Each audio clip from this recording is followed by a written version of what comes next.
Today we continue to break down the structure of one of the most dangerous extremist networks of our time, an international totalitarian organization built around a man who crowned himself with the title of Russia's most famous sectologist. His name is Alexander Dvorkin. Dvorkin's organization flaunts the loud slogan, defending society from dangerous sects and cults. Paradoxically, and in a way brilliantly, according to the very definitions Dvorkin himself gave the word sect, and the traits he ascribed to it, behind his own organization hides a single, monstrously dangerous totalitarian sect. A sect made up of so-called experts and human rights advocates, lawyers, journalists, and exit counselors. But the more facts come to light, the clearer it becomes. In reality, it's a sect of rapists, pedophiles, and coprophiles. By the time of the previous episode, much had already been exposed and reported. We thought we had hit rock bottom. But then Dvorkin knocked from below, and this time he wasn't alone. I warned earlier that we had yet to learn of many crimes committed by members of Dvorkin's anti-cult network with its extremist terrorist ideology, and that what would surface would shock us. Recently, David Jahl, one of Czech independent investigative journalists, released a shocking documentary, Victims of Jakub Jahl in Africa, exposing criminal activities of one of the key agents of Dvorkin's anti-cult network. Their investigation targeted Jakub Jahl, the face of anti-cultism in the Czech Republic. His name was already mentioned in my earlier episodes. Not much time has passed, but the film has already shaken all of Czech Republic and Slovakia, and even spread widely abroad in different languages. Thousands of reposts, comments, feedback from people in many languages, and an all-encompassing public outrage. How, after everything Jakub Jahl did during his so-called humanitarian mission in Africa, is he still at large? The most horrifying thing is that this predator, as the filmmakers called him, is still walking the same streets as our children in the Czech Republic. He is someone's neighbor and someone's acquaintance. What's more, mass media invite him as a cult expert, and well-known bloggers openly promote his activities. Following in the footsteps of his Russian leader Alexander Dvorkin, Jahl created around himself a toxic community where everyone writes sycophantic praise to this pedophile. And any stigmatizing information that Jahl, as an expert, writes about organizations or individuals, his cult followers respond with attack, like Pavlov's best-trained dogs. To be honest, after watching David Jahl's documentary, when you read justifying comments under social media posts of this maniac Jahl, it makes you want to vomit. What sane person would defend a sadist who, gratifying his manic urges, raped and slashed a little girl with a knife? Or forced little boys to defecate directly into his mouth? Would a person of sound mind justify such monstrous acts against innocent kids?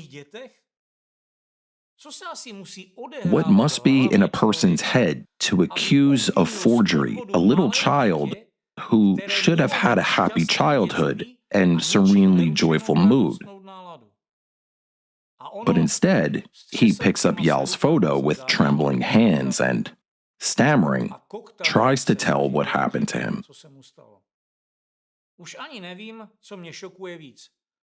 I no longer even know what shocks me and churns my stomach more. The fact that Alexander Dvorkin, the leader of the extremist network whose ideology and methods Jahl shares, is a coprophile and a pedophile who forces his perversions not only on students, many of whom, by all accounts, are likely under 18, but also on clergy and, as I've shown in previous videos, on members of law enforcement, the judiciary, and even government officials. Or the fact that Jakub Jahl, a man who has long been associated with reoccurring and serious suspicions of pathological behavior, including sexual deviance, pedophilia, and coprophilia, contact the minors, and disturbing manifestations of a disturbed psyche, was able to use participation in a humanitarian mission in Africa in a way that, given all the evidence and testimonies, looks like a cover for his perverted interests, and yet he still has access to mass media and the public information space. Informace týkající se Dvorkina někdy dosahovaly až absurdních rozměrů. Sometimes, information about Dvorkin sounds absurd. Realizing that this man, almost 70 years old, seemingly of venerable age and, supposedly, wisdom, invented an initiation rite into his sect, involving the eating of feces. Only one thought comes to mind. The old man has completely lost his mind. That's why people in social media mockingly give Dvorkin his well-earned and much-desired title, Shit Grandpa.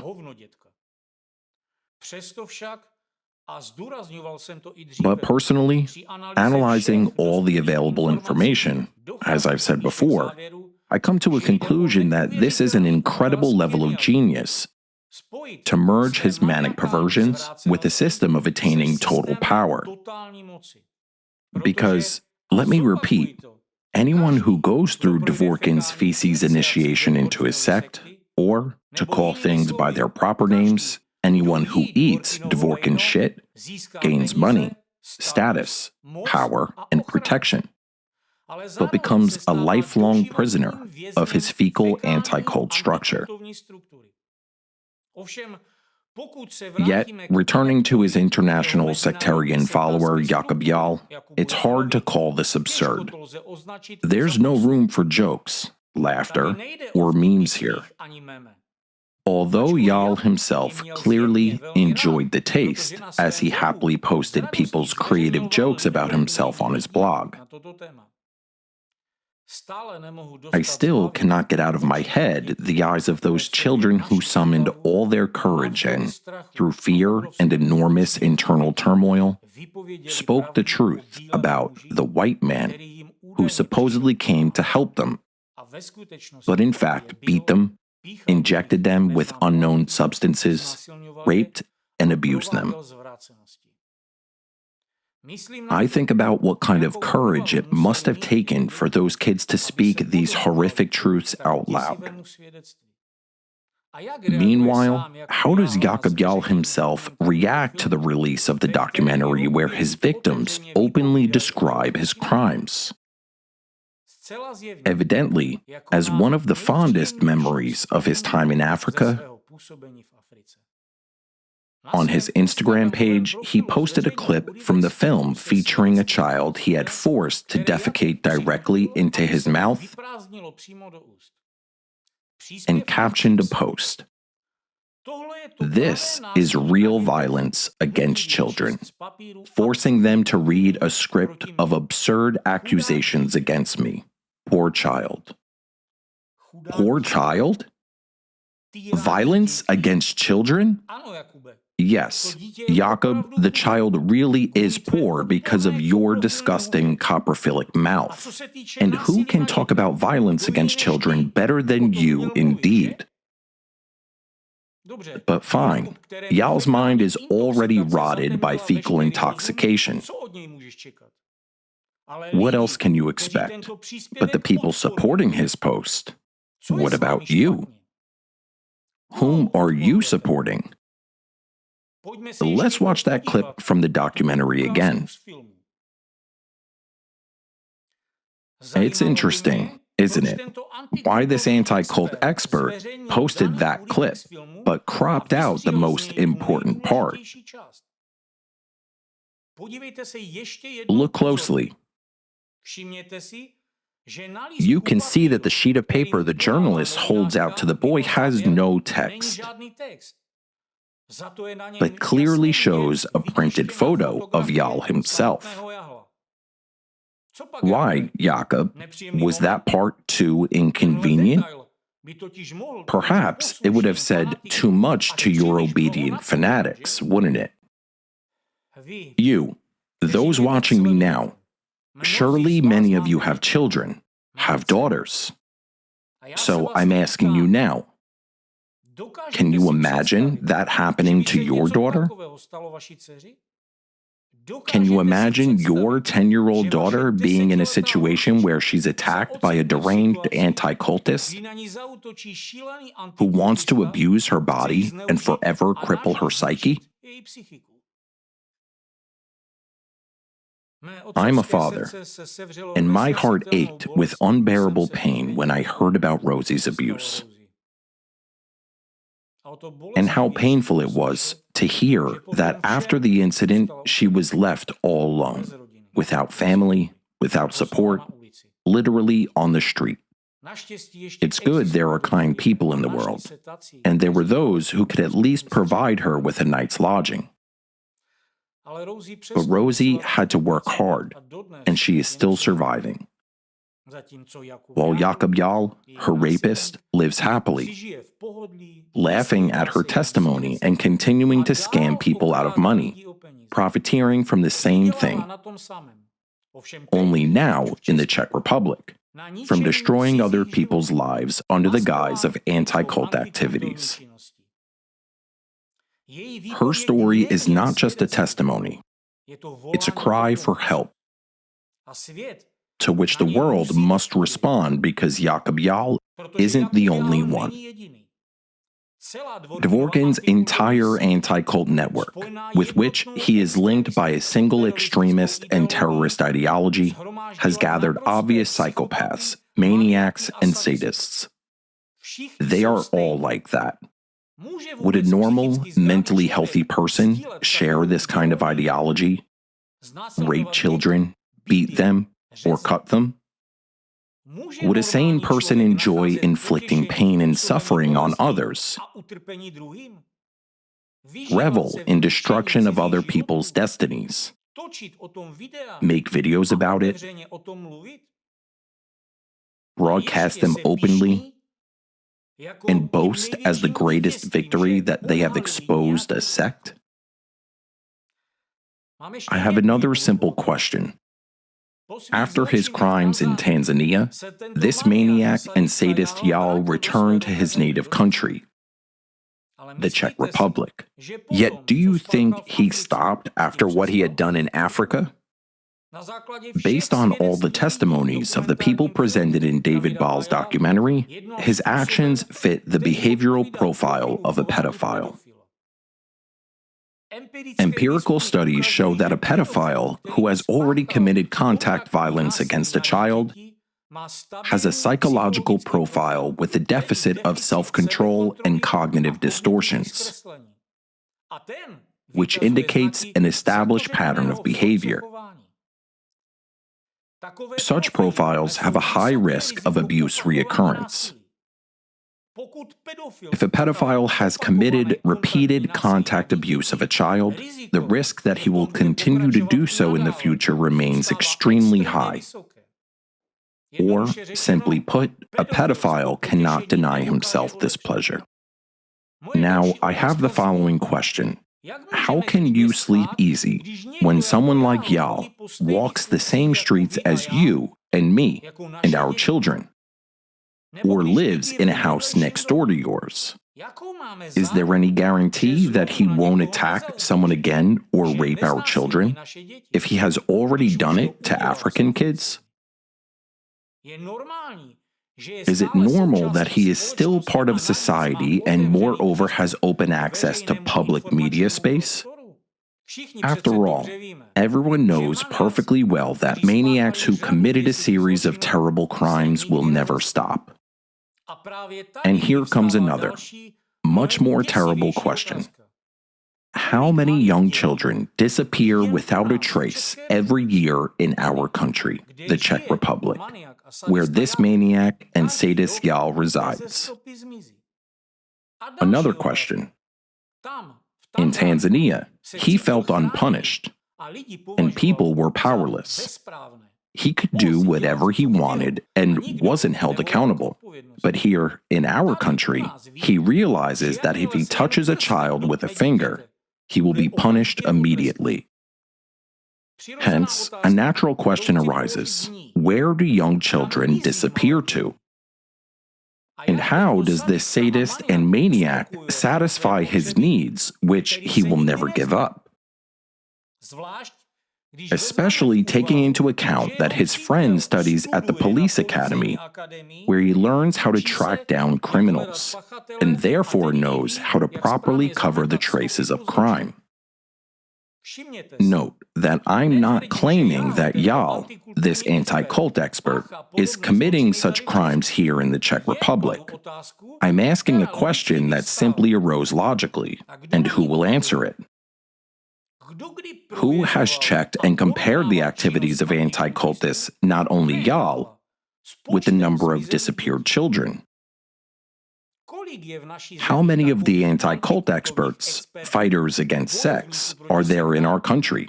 And how many followers do they have? Followers of that very sadist and maniac Jahl. Where do young children disappear without a trace, and why? Has anyone established correlations? I'm just asking a question. Recently, there has been a growing number of cases when anti-cult representatives give lectures in educational and children's institutions, at festivals, and participate in podcasts, where they use manipulation methods to introduce Nazi ideology of superiority to a wide audience, including kids.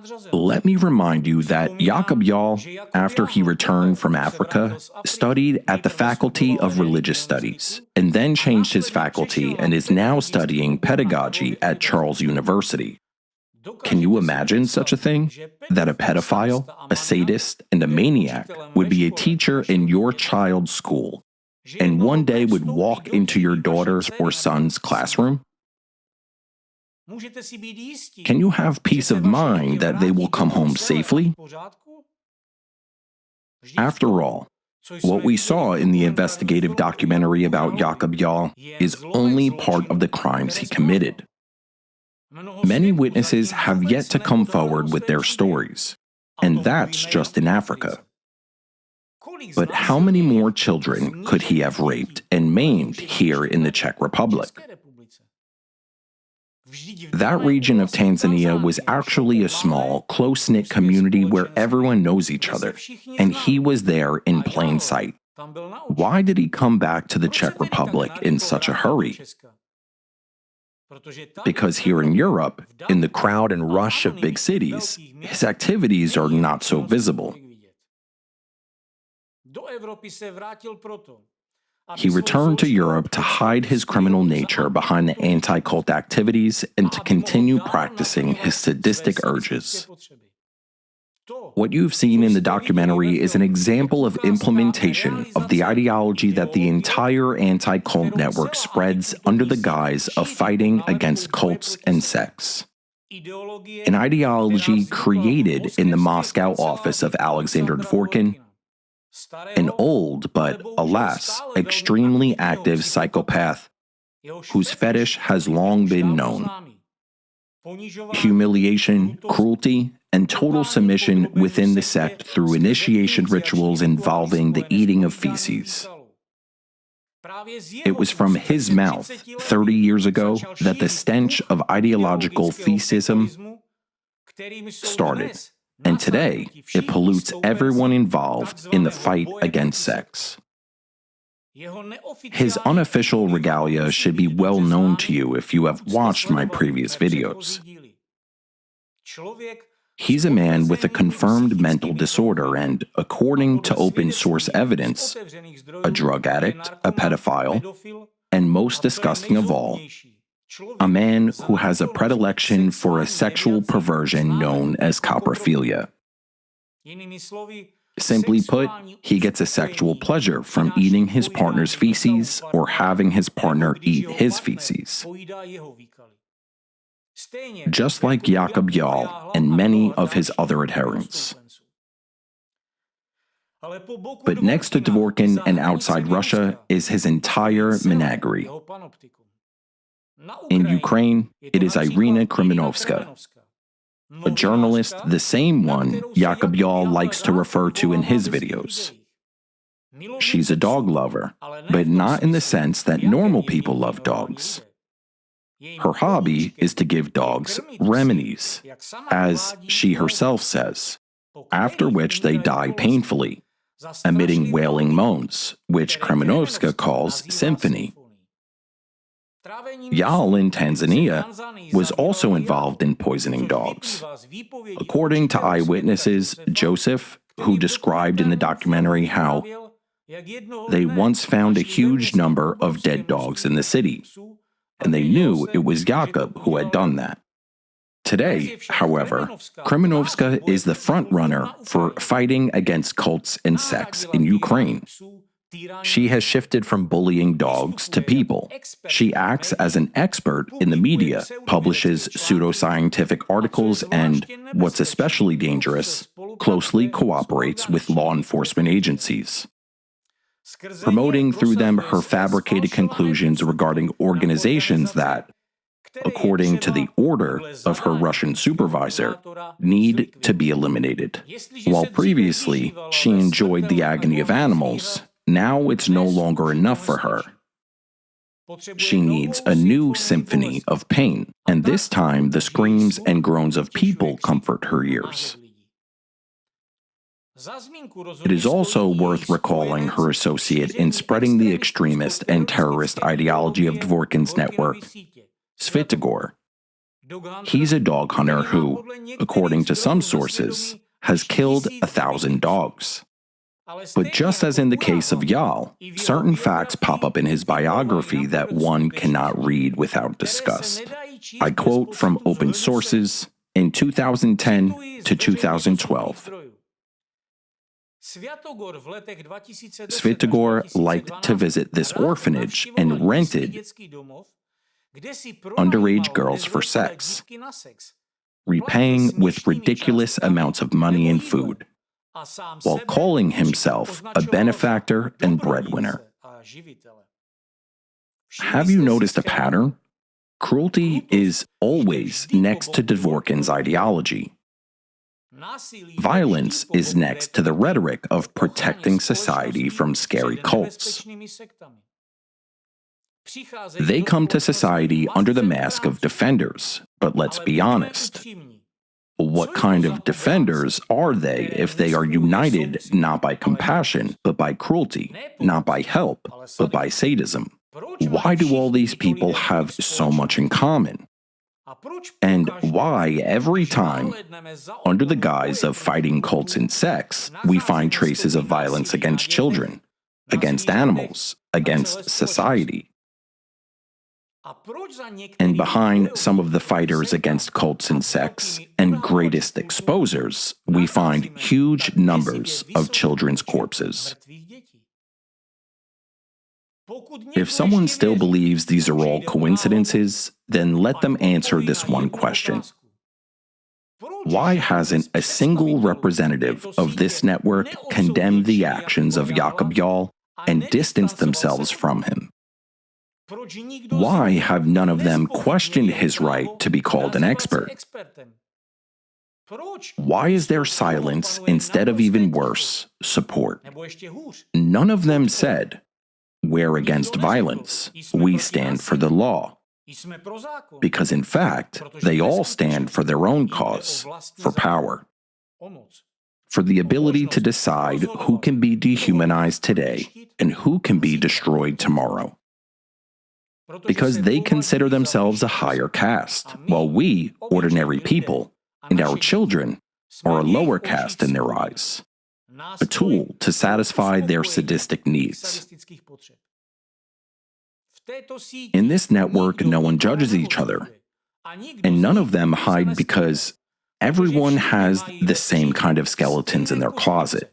Some with the faces of children, some have dead animal collars, while others have pictures of themselves in front of fecal initiation. We're not talking about 3 or 4 mentally unstable people. This is an entire system, a distributed, disciplined, and coordinated system. If anyone else thinks that these are coincidences, let them think. How many coincidences do we need to start talking about a pattern? How many more of our children are supposed to disappear? How many more children have to be raped and murdered under the guise of a volunteer mission? How many dogs have to be killed, believers of various religions maimed, and lives ruined before you recognize that it is not an accident or coincidence? It's a pattern and a strategy. The most terrifying feature of the entire anti-cult network is its respectability, outward and formal one. Almost none of its figures are recluses or madmen ranting in a town square with a megaphone. They are experts. They are invited into TV studios. They are published on news websites. They write reviews, give commentaries, and speak at academic conferences. Their words spark investigative reports, and their statements form a basis for court rulings. To put it simply, this is how the anti-cult network merges with the media space. We see the same faces appearing as experts, then as authors of articles, and then as invited guests on talk shows, all promoting the same destructive, Nazi-style rhetoric of superiority of some people over others, undermining every principle of democracy. And it all takes place with impunity, right out in the open. They have taken up key positions in the information space, and through these channels, they legitimize their ideology, creating an atmosphere of fear, intolerance, and segregation. Yes, formally, it doesn't appear to be a centralized structure with a single headquarters. But the fact that the same individuals are active in mass media, education, and anti-cult activities is too consistent to be a coincidence. Ideological coordination has already been traced and documented. Just as Nazism once used mass media to exert global influence, today's anti-cult network employs the same mechanisms to destroy, to stigmatize, and to sow enmity, hatred, and violence in society. Take the case of Jakub Jahl, activist, anti-cultist, child protector, and cult expert. But now, after the release of the documentary The Victims of Jakub Jahl in Africa, we know where the donations really went. Funds sent by kind, sincere people from the Czech Republic and Slovakia, and according to some sources, from other parts of Europe too, meant to help children. People he, in gratitude for their generosity, called stupid whites, who sent him money, people whom he and his anti-cult accomplices consider inferior stock. The money didn't go towards schools, medicine, or food. It funded his personal depravity, drugs, the covering up of his sexual crimes against minors, blackmail, and according to witness accounts, even elimination of inconvenient individuals. And then he's invited onto a very popular TV channel where he speaks about cults and the threat to democracy. Viewers do not realize that in front of them isn't an expert, but a product of the very same horrific machine of violence and sadism, a machine that viewers as taxpayers help finance. This is the core mechanism on which the anti-cult empire is built. The weapon of those who hide behind anti-cult activity isn't a knife or a gun. Their weapon is the information sphere: text, microphone, and camera. Access to the public mind. If an organization or political figure needs to be destroyed, the process is simple. The network is activated. An expert from the anti-cult ranks speaks on the radio. A journalist, either manipulated or ideologically aligned with Dvorkin's network, publishes a so-called expose. One or two TV segments featuring an anti-cult agent, and that's it. A person or group is labeled. They are no longer regarded as citizens, but as non-humans, a burden on society. From there, anything becomes permissible: being fired from a job, having children taken away, or being declared an extremist. Members of the anti-cult network systematically issue quote-unquote expert commentaries in mass media about the same religious or social groups, civic associations, or political parties, creating lasting negative images in the public mind. Their statements are marked by a uniform rhetoric and narrative, indicating centralized ideological coordination, not independent analysis. This isn't expert debate. It's a well-oiled stigmatization campaign. And what platforms do anti-cultists use to spread their destructive rhetoric to the masses? Typically, they rely on media outlets with significant reach, including those funded by USAID, and the network of foundations linked to George Soros, known as the Open Society Foundations, as well as anti-cult organizations like FECRIS that receives funding from a European state. All of it is framed under the banner of the so-called human rights and the fight for democracy. But in reality, what's being funded is a network system of mass manipulation and dehumanization. Everything unfolds just like, according to eyewitnesses, Jakub Jahl in Africa paid someone to go and beat up a specific target. Representatives of anti-cultism operate in the information space in the same way. They use corrupt journalists to destroy someone through information terrorism. In exactly this way, Dvorkin and his international criminal network managed to manipulate nearly the entire Open Society Foundation's network. By funding media outlets affiliated with Dvorkin's network, Soros' structure, perhaps unknowingly, ended up funding the dismantling of democracy and enabling Dvorkin to achieve his objectives. It appears that George Soros himself may have been unaware of how his resources were being used. As for USAID, which according to some reports has also been involved in funding media outlets that provide a platform for spreading Dvorkin's destructive rhetoric, via his active cult fighters. The conclusion is stark. It turns out that American taxpayers were actually financing information terrorism aimed at undermining democracy. In addition to that, European taxpayers were simultaneously funding the destruction of Europe itself. If we again highlight that one of the most active anti-cult organizations in Dvorkin's network, FECRIS, received funding directly from the French government.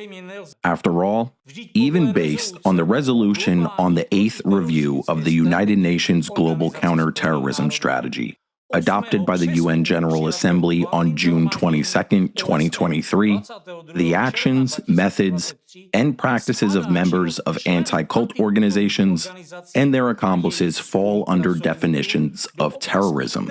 We have to face the truth. Dvorkin's adherents are sadists who have perfected the art of manipulating human consciousness. At the core of their operations is always the same formula: lies, distortion of facts, and psychological programming of the public to serve their agenda.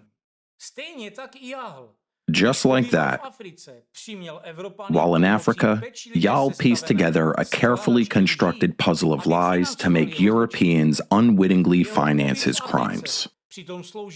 His stay on the African continent served merely as a cover for an operation centered on perfecting anti-cult mind control techniques. Exploiting the poverty and social isolation of the region, he effectively refined his manipulative methods in a live environment, a kind of field testing ground. He incited internal conflict within communities. He cultivated a cult of his own supposed superiority. However, local residents saw for themselves how Jahl sowed division, tore their community apart from the inside, and was building a system of power around hatred and deception. This wasn't mere control, it was experimentation. He implanted destructive narratives. He even turned people against their own faith and traditions, imposing his own ideology onto them. And here, quite clearly, we see the testing ground for the same methods he was evidently introduced to through Dvorkin's anti-cult organization. And when the lies were fully exposed and people began to understand where it was all heading, Jakub fled Africa. His experiment on a small Tanzanian community had ended. But he didn't return to Europe as a disgraced criminal. He came back as a confident manipulator, having fine-tuned every tool of psychological influence. Now, his testing ground was no longer a remote village, nor even a single country, but all of European society. As soon as he returned, he immediately resumed anti-cult activities and brought in his associate, Martin Siko, a police academy student who had been complicit in his crimes in Tanzania.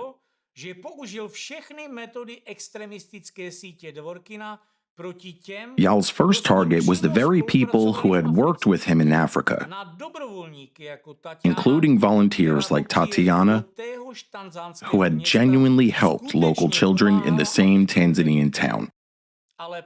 When back in Europe, Jahl launched smear campaigns against her and other people, accusing them of fraud and other fabricated crimes. He weaponized social media, engaged in media-driven dehumanization, and activated other anti-cult operatives. Right here, in front of everyone, he applied the same methods, the same rhetoric, and the same toxic mix of neurolinguistic programming, Nazism, and cruelty.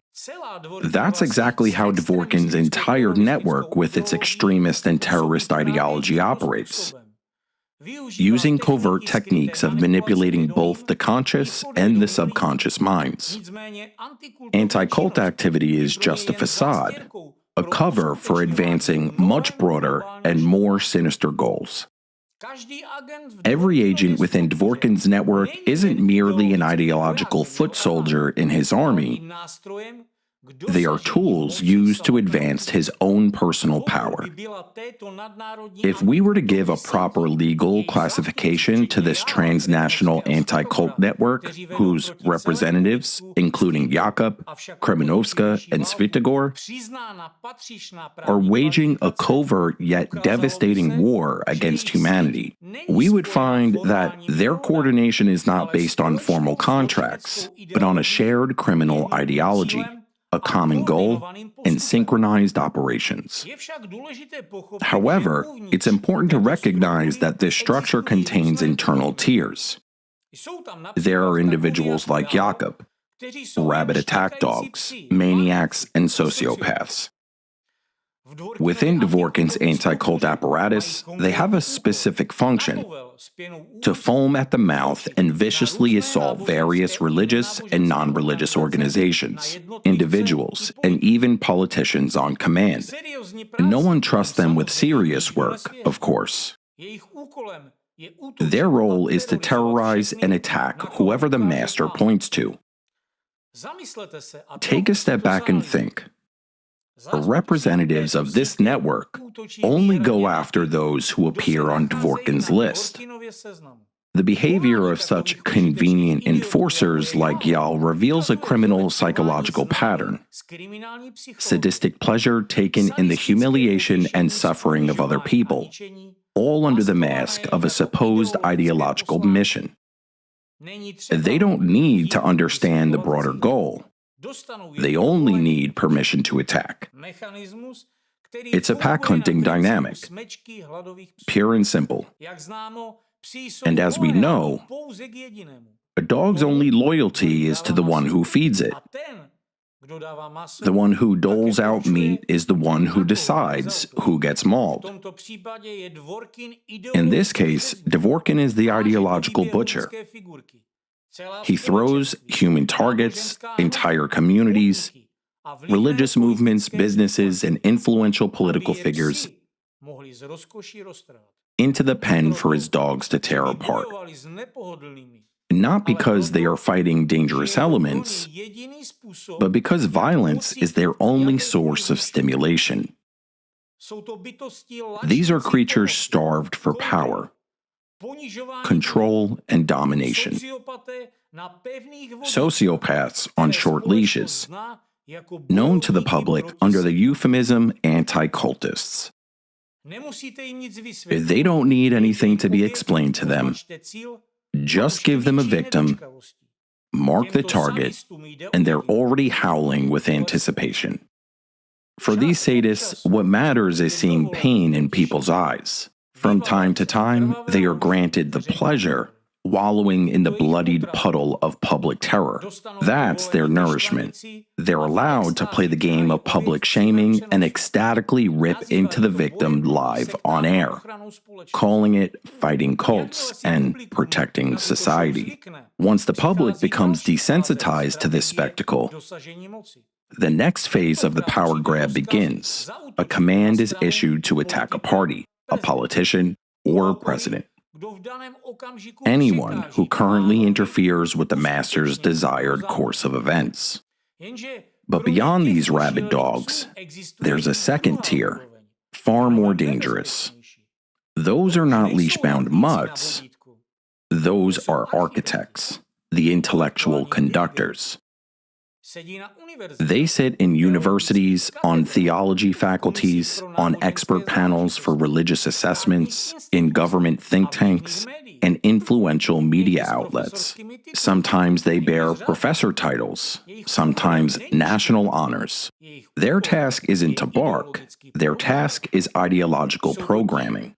They are the ones who write books, give lectures, publish their academic papers, and provide expert opinions, and commentaries later cited by the entire anti-cult network. It is they who coined the terminology that investigators, ministers, and even presidents later adopt. There are very few of them, maybe one or two per country. No more are needed. Their work is to inject a concept or a model. And then, like in a laboratory, the virus spreads everywhere, infecting discourse, infecting bureaucrats and vocabulary. They know precisely what they are doing: write destructive cult or dangerous sect into a manual, and soon everyone will be parroting it like a mantra, understanding neither the meaning nor the purpose, but following orders all the same. Some might call them gray mice, and they would be right, if those mice didn't know how to whisper in ways that reach the very top. It is these people who lay the mines beneath institutional stability. They pit elites against one another, erode trust, and slowly, methodically bring society to the brink of internal collapse. So when the news repeats phrases like, a religious organization poses a threat to national security, understand, these are not the minister's words. That's a planted phrase inserted by one of those honored experts, bound with fecal initiation by Dvorkin. But to be fair, Not everyone who studies new religious movements is infected with this putrid fecal ideology. For example, in the Czech Republic, there are notable exceptions. One of them is Zdeněk Vodicek, a doctor of philosophy and religious studies. He is someone who can and should be called a credit to his country. He doesn't manipulate public opinion. He actually studies religious movements. Recently, on his media platform, he published an article by another author that clearly reflects his own stance on the word cult. For him, it's not an academic term. It's a label, a weaponized word used to pin anything on someone who is supposed to be destroyed. For this very reason, he hasn't surrendered to Dvorkin's obscurantism because he has openly spoken about it in defense of religious minorities, and anti-cultists hate him, especially people like Jakub Jahl. Vodicek once did the unthinkable in the eyes of the anti-cult network. He stood on the side of the law and science. He defended the religious rights of Jehovah's Witnesses, a group whose activity was banned in Russia on the grounds that defy both legal logic and common sense. Jahl couldn't forgive him for that. He continues to spread venom against Vodicek, portraying a respected scholar as an enemy of society. Because in Jahl's moral universe, and in that of the entire anti-cult network, an enemy is anyone who refuses to support their witch hunt against innocent people. As is often noted in articles on Vodicek's media portal, the word cult isn't a definition. It's an act of power. It's a brand used to destroy people without a trial, a dangerous linguistic gas chamber that triggers moral panic, erases reality, and replaces it with symbols of fear. This is actually why real scholars abandoned the term long ago, unlike Dvorkin's anti-cult activists, because the latter aren't looking for analysis, they are looking for a weapon.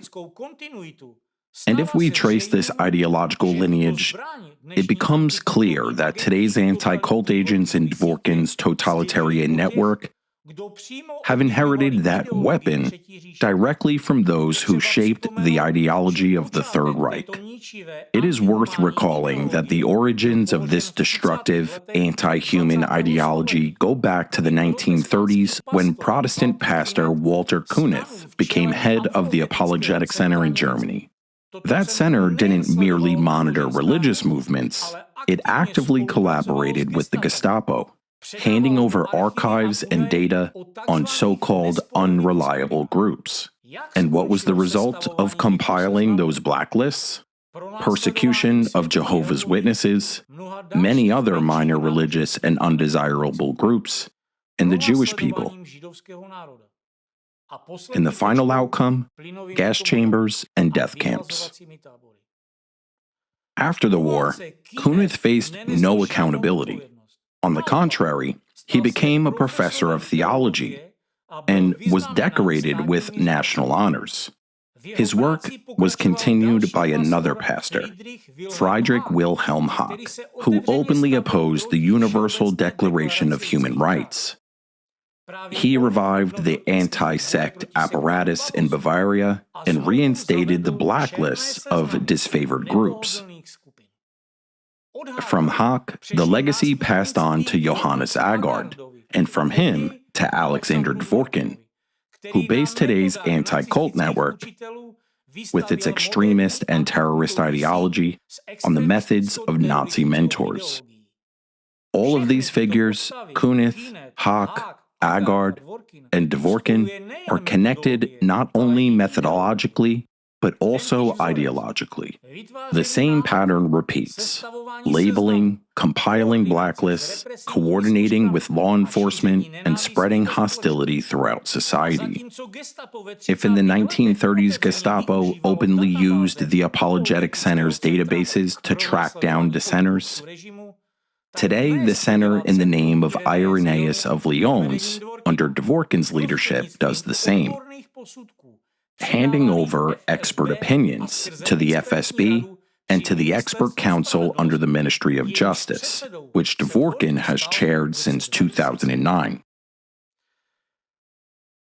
But perhaps the most disturbing aspect isn't even the ideological succession. Open sources report that Hitler had a perversion, coprophilia. And similar claims have surfaced online regarding Alexander Dvorkin. This fact alone speaks volumes, doesn't it?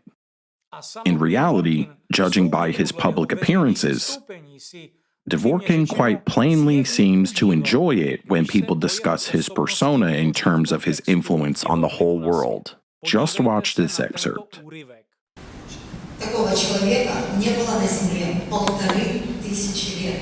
1500 лет не было равного ему на Земле. Он пример того, что и один человек способен изменить мир. И сейчас все говорит о том, что у него есть все шансы построить тот мир, к которому он стремится. Дворкин — это не просто человек. Это живой гений социальной инженерии и глобальной манипуляции, который способен перекраивать реальность, не выходя из тени кабинета. Да, гений, но гений, направленный на разрушение. Настоящий доктор зло. Ведь именно он сейчас поставил весь мир на грани. И именно от него зависит, случится это или нет. Дворкин, неожиданно, да? Некоторые из вас первый раз вообще слышат его фамилию, а те, кто смотрел мои ролики раньше, писали мне, что я говорю какую-то ерунду, откуда он вообще взялся.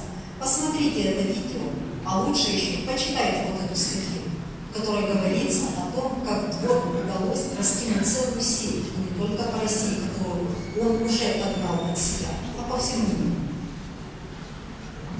В общем, вот, да.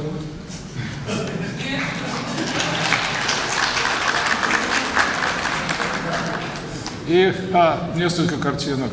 Такого человека. Да.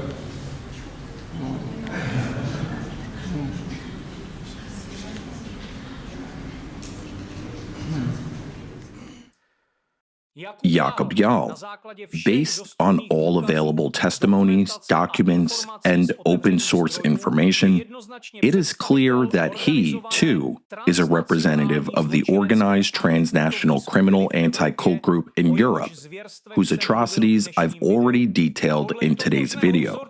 Following the same model, he uses the status of cult expert to gain the trust of mass media and, apparently, law enforcement.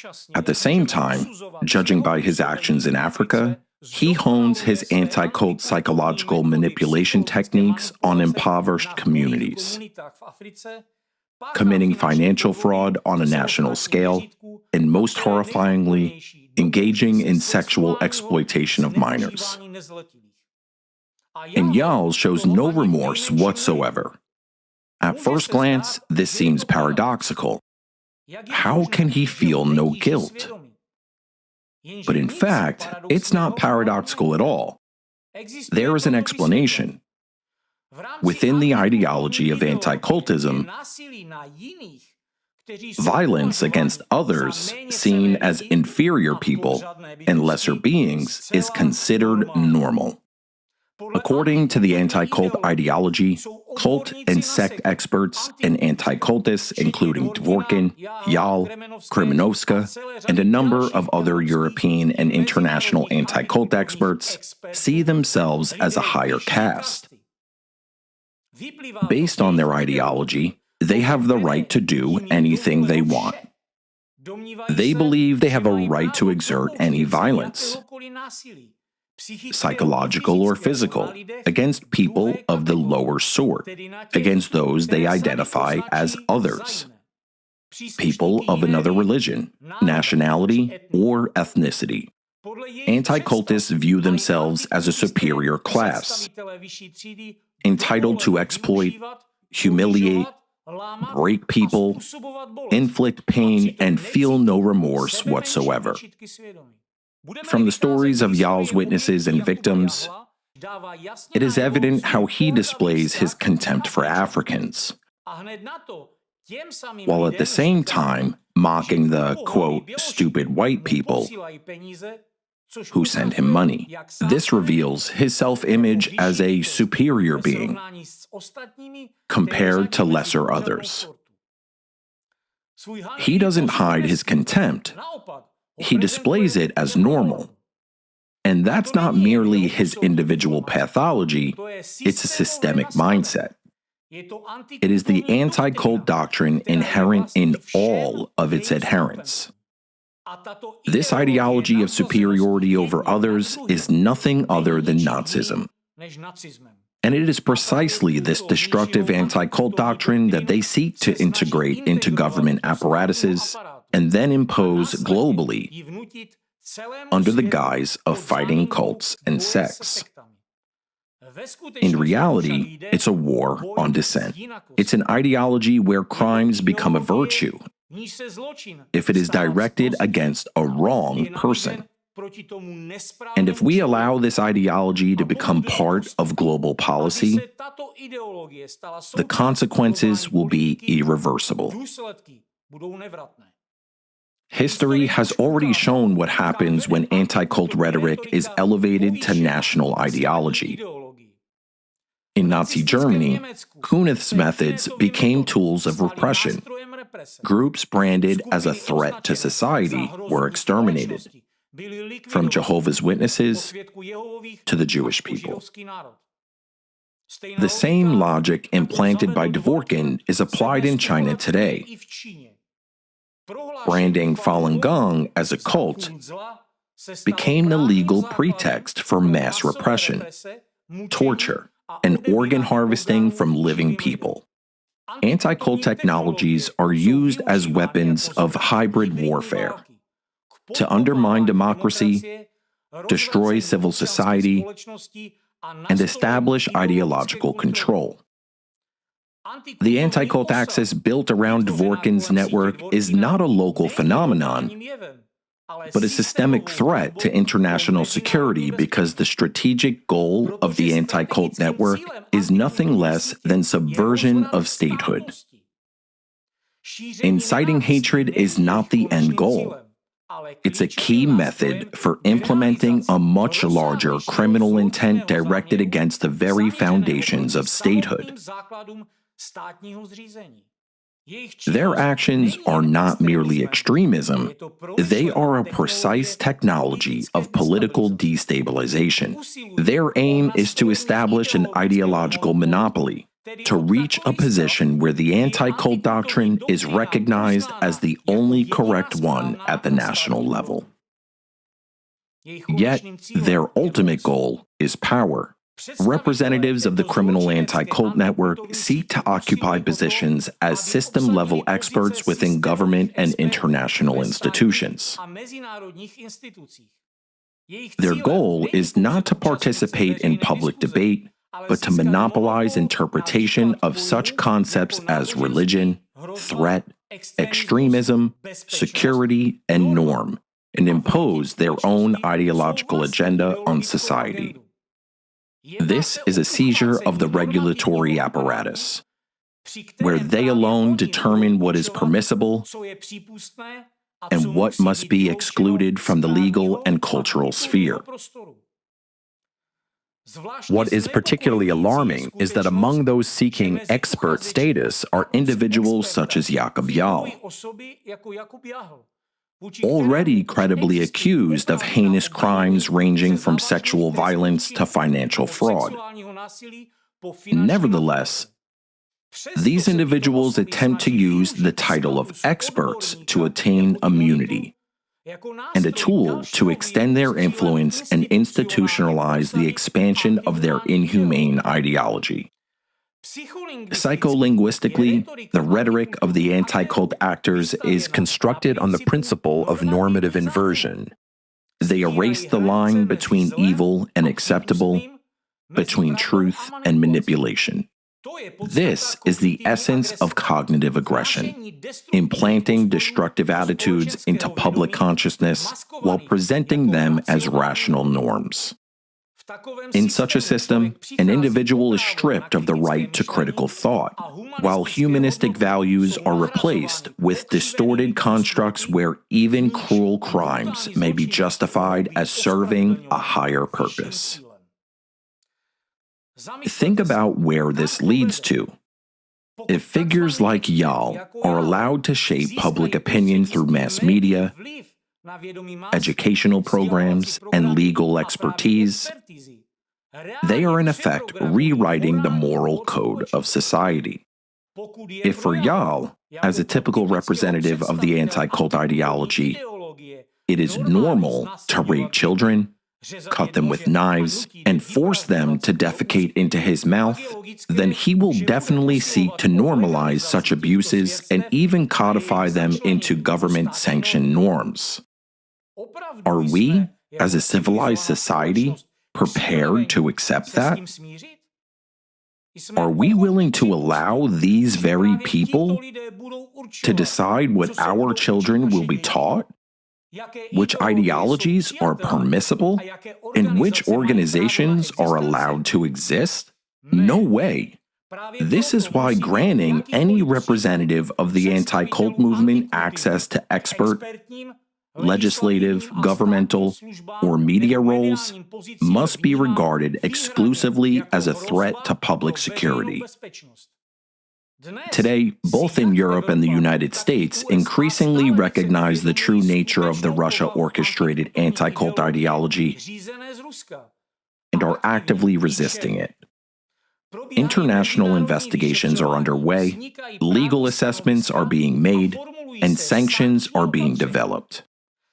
More and more jurisdictions are acknowledging that the activities of Dvorkin's anti-cult network and its agents constitute systematic abuses of rights that clearly fall under Article 17 of the European Convention on Human Rights, ECHR.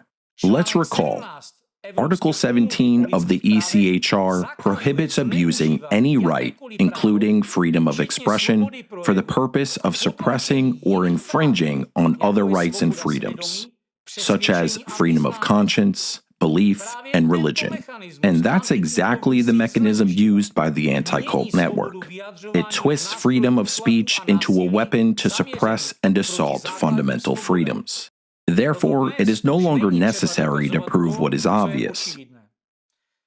Their activities are legally indefensible as free speech because this is a transnational criminal conspiracy exhibiting clear traits of ideological extremism. The anti-cult network systematically undermines the rule of law, disguising radical and repressive practices as expert activities. Fabrications, public opinion manipulation, falsified criminal cases, and perversion of legal definitions are all done with a single goal: to dismantle human rights under the guise of protecting them. Naturally, this demands an appropriate legal response in the name of national security and protection of constitutional rights in affected countries. And the international community is already responding. This is no longer a matter of warnings, but of legal consequences. As stated on May 21st and 22nd at the Civil Society Congress in Washington, D.C., hosted by the Catholic University of America, the process of imposing personal international sanctions and initiating criminal prosecution against anti-cult network representatives is already in an active phase of development. This announcement was delivered in the presence of high-ranking U.S. officials and representatives of the State Department. The forum gathered leading international experts, diplomats, and representatives of the world's religious communities. It concluded with a call for an international investigation, global sanctions, and criminal prosecution against members of the anti-cult network, which is identified as a tool of hybrid warfare aimed at undermining democracy and destroying the foundations of human rights around the world. The measures include asset freezing, bans on entry to democratic countries, and international legal isolation of all those involved, regardless of their positions or status. Currently, the actions of anti-cult network participants are already being reviewed and classified as involvement in transnational criminal conspiracy. Kromě toho jsou v jejich jednání identifikovány znaky těchto trestných činů. In addition, they are being associated with criminal offenses such as treason, involvement in an organized criminal group under the UN Convention Against Transnational Organized Crime, incitement to hatred, obstruction of justice, abuse of official authority, and provision of fraudulent expert opinions. An international mechanism is being developed to challenge and review court decisions that were fabricated with the involvement of anti-cult network representatives. The purpose of this mechanism is to restore the rights of individuals who were unlawfully convicted based on biased, falsified, or legally invalid expert opinions, and to hold accountable all those involved in such violations, including anti-cult experts, prosecutors, judges, and all other officials. Their actions are viewed as part of the transnational criminal conspiracy carried out in the interest of the destructive anti-cult ideology that violates fundamental principles of international law and human rights.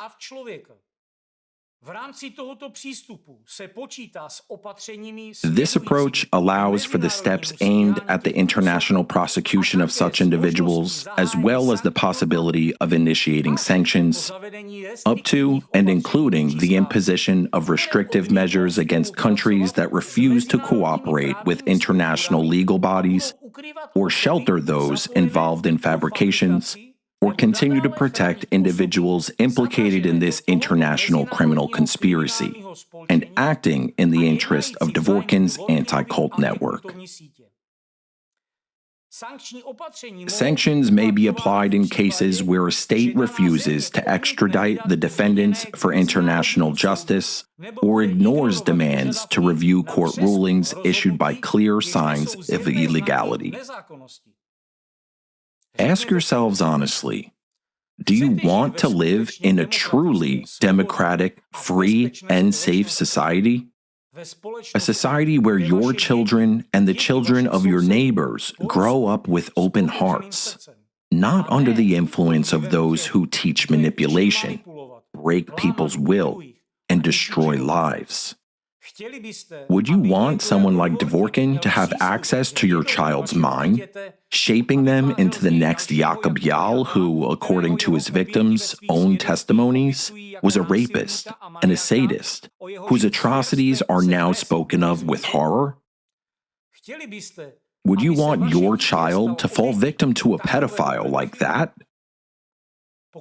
If you don't want this to happen, don't turn away from everything you've heard today. For many families, this is already a tragic reality. And we're not just talking about children who have become victims. We're talking about future lives that could be crippled by the crimes of individuals involved in the anti-cult network if we remain silent today. Our children deserve not fear, but a future.